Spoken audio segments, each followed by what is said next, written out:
Guys, how's it going? Seeing you again. It's back to normal. It seems like Cody Simon has maybe put himself in a position here to have a role this year. And only his second year with some opportunity. What have you seen from him over the past years maybe allow him to do that? Just a really mature kid, very focused. Process is really fast. Obviously, very gifted physically, but he's just a mature kid for his age. I mean, he took last year, for example, didn't play much, but really learned from the guys that were playing and took advantage of that time. So real excited about Cody, and he's a phenomenal leader as well. Players really respond to him. Roger just kind of had more of a serious demeanor about himself, and part of the reason is there's openings. I mean, you lost 4 guys. Yeah. Someone's going to step up and take that role. Have you seen other guys in the position maybe have a little bit more pep in their step when they know that there's actually an opportunity for them to get on the field? Yeah, for sure. I think all of them, starting with Taraj. I think he's done a great job stepping into a leadership role off the field, taking it upon himself to organize things, and just having more of a voice, which is great to see. Kayvon Pope is a young player. Well, he's a player. I shouldn't say young player, but he's a player that's a part of that group, man, that's really had a really strong push. This camp's done a really good job, and it's really bought in and just kind of matured, man, and so I'm really proud of him.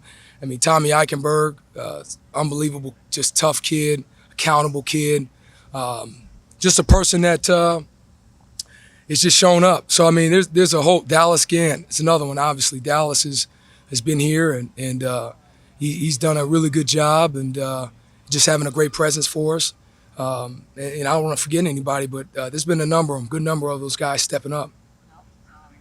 How close or how far are you from settling on your starters, and how much will you mix and match this year depending on the situation? Yeah, that's a great question. So I think we're about 3 weeks, a little under 3 weeks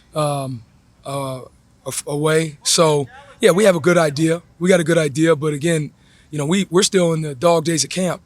This is day 8. I think we just finished up, which there's still a lot there. So whether we rotate, how we rotate as a defense, I think that depends on how things shake out.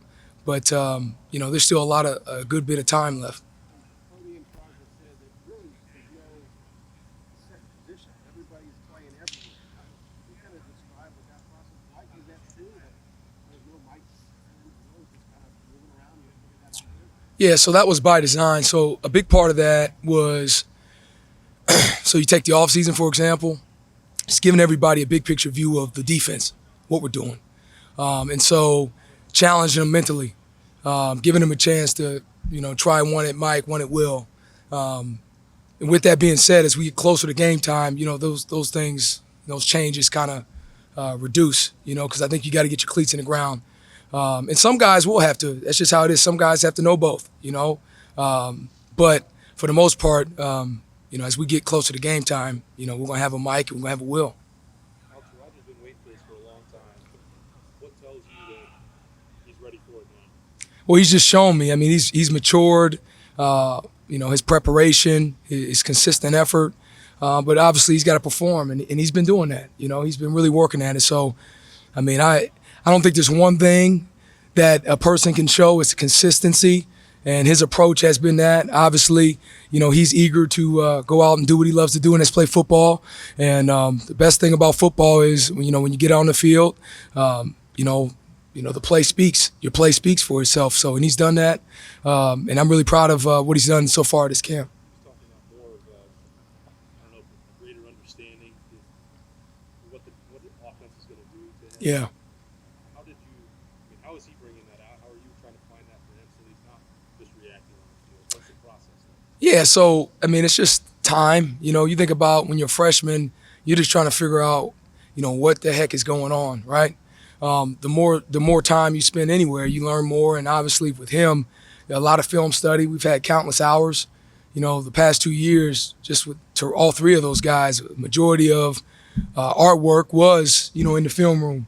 And our offense, Coach Day does a great job every day of, we have some of the best players in the country here. And so we see a lot, and, we get a chance to talk about different things, and we try to highlight what the opponent's doing. So for him, I think it's just a natural process of any player being able to digest more. The game slows down a little bit, and you can kind of, maybe understand or interpret what the offense is doing pre-snap. Because you lost your top four, probably the most unsettled unit on the team. In your mind, how comfortable are you with where you are and that you're going to be able to play starting with Minnesota at the level that you need to? Yeah, I mean, listen, I mean, I don't think. First off, I'm very comfortable with the group. Comfortable with their character, their talent. So they put themselves in position to do everything up to this point. So I'm very confident in each of those guys. What was the other part of your question? Well, just the idea that it is the most unsettled unit. Yeah. Because you lost four, not just good players, and they're great players, great leaders. Yeah. Play. That's a huge void. Yep. And you got to not just filling one hole, it's filling all. Yeah. Level of comfort with that. Yeah, well, sometimes when you lose great guys or great guys move on, the benefit is the guys that are next, they get a blueprint of how it's done right, how it's done properly. So much of what we do is obviously what you can see, and so my expectation is for those guys to learn from that, and they've carried themselves in the way appropriately. So I'm confident, and they're all talented, so we just got to go play. Yeah. Kayvon is a little smaller, I think, than some of the guys we've seen play like the well here traditionally. Yeah. Do you still feel comfortable playing him in those spots, or is he more of a Sam when you go with those three players? No, so I think Kayvon, what he may lack in size, he makes up for in explosiveness, quickness, instinctiveness. I don't think in the way he runs really well. I just think in general, every player has certain attributes, certain things they do well. They're not always going to look the same. So I'm confident in his ability. He can play when the ball's snapped and he gets his cleats in the ground. He can play. So we really don't spend much time thinking about that, and I think he can do that job. I think we got him at the right place. Like kind of a follow-up to that, when the bullet becomes a part of the base defense, it takes what used to be a linebacker position out of the linebacker room. Has that kind of ramped up the competition in your room by kind of yanking things down to those two other spots? Yeah, I mean, I wouldn't say that. I mean, that right there, I mean, that's just normal sub-package stuff, right?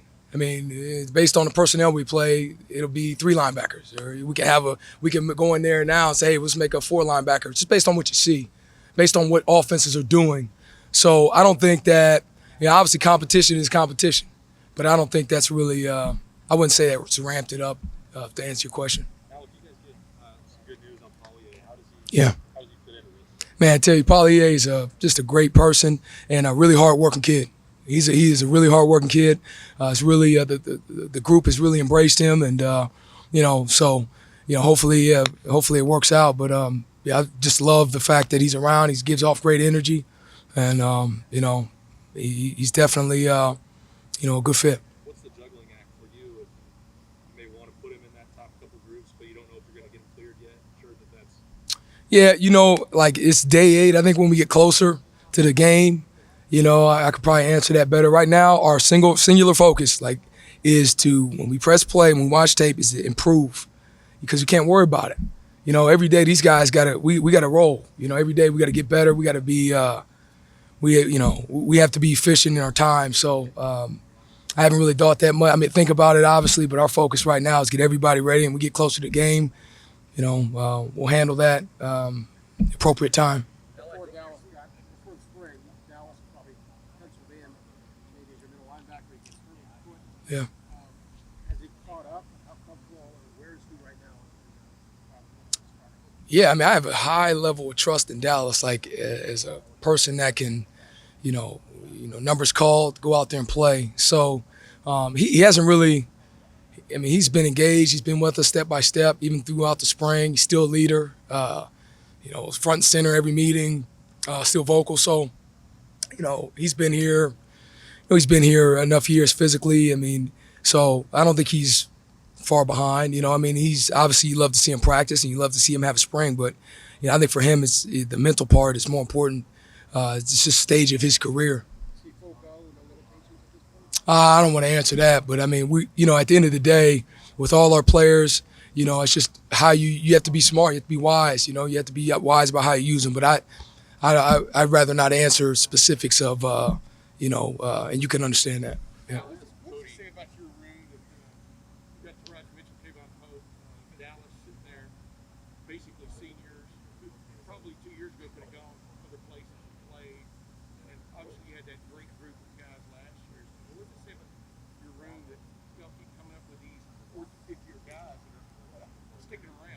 Well, I can tell you this. I mean, it's no credit of mine. I mean, this is the linebacker position at Ohio State for years has always been one that I feel is highly sought after, right? I mean, it's one of those core schools, and you know better than anybody just over the years.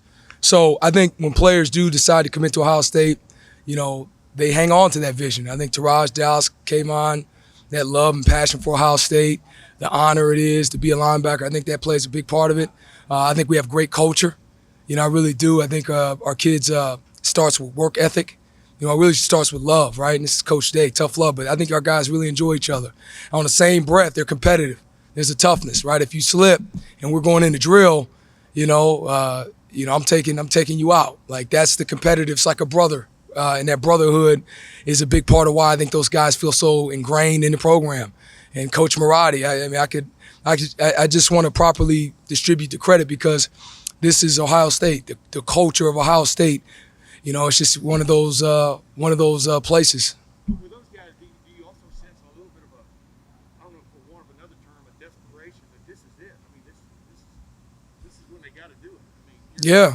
I mean, I don't want to say desperation, but yeah, I mean, to be real, I mean, these guys, they put their work in, so now let's go. It's time. The time is now, so there's some truth to that. Do you feel that? Do you feel that with them?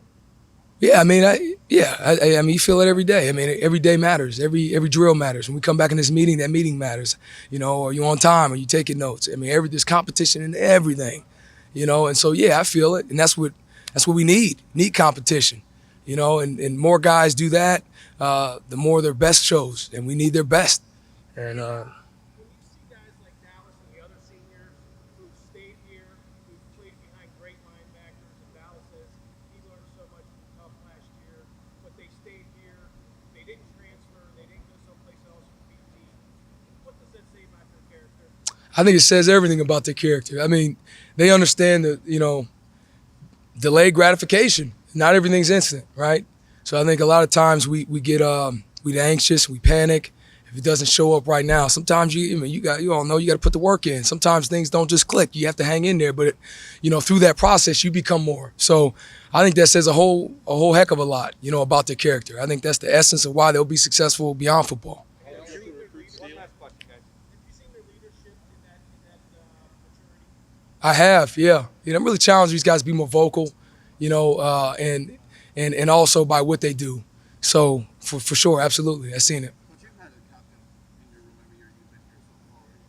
Does assistant coaches take pride in that when the peers think that people in your room are captains? Do you take pride in having Yeah, absolutely. I mean, you take pride in that, and you know, and even if a guy's not a captain, you still have expectation that they'll lead. You know, because you know, I mean, we had a great leader in our room past 2 years, tough Borland, and so yeah, you take pride in that. To answer your question, yeah. So when you see that pop up on the recruiting trail when you're out talking to kids, you see that when they're 15, 16 years old, it's clear that maybe they're going to be a captain one day.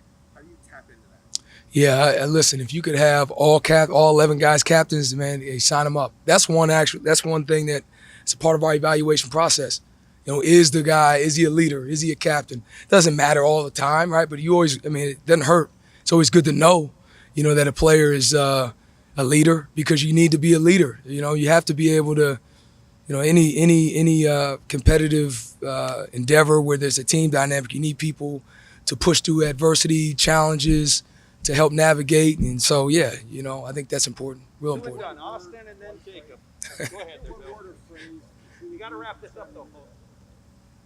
That's a good question. One word of phrase, just tough and hungry. Yeah, I think very hungry. You know, something to prove. Yeah. How did you have to recruit Steele this summer? I've been recruiting Steele for a long time. I remember Steele when he was in high school. But yeah, he's a great addition. Just a great kid. Works his tail off. Is learning. He's a bright kid. Is able. You know, he's learning the playbook and doing his thing. So yeah, he's a really good player. He's always been athletic, and you know, I'm real excited about Steele. Just wonder what company he's going to endorsement deal he's going to get for the product he puts in his in his hair. Yeah. That was me. Speaking of NIL, you know, Toronto seems like he's really taken off with it. And Brian said on Monday he hasn't really seen it been too much of a distraction for the team as a whole? Just I'm curious about what your view is on that. Yeah. Nah, for Taraj? For your team as a whole. No. Oh, yeah. I don't know. I mean, I don't think right now it hasn't been. Our focus, our team is locked into camp.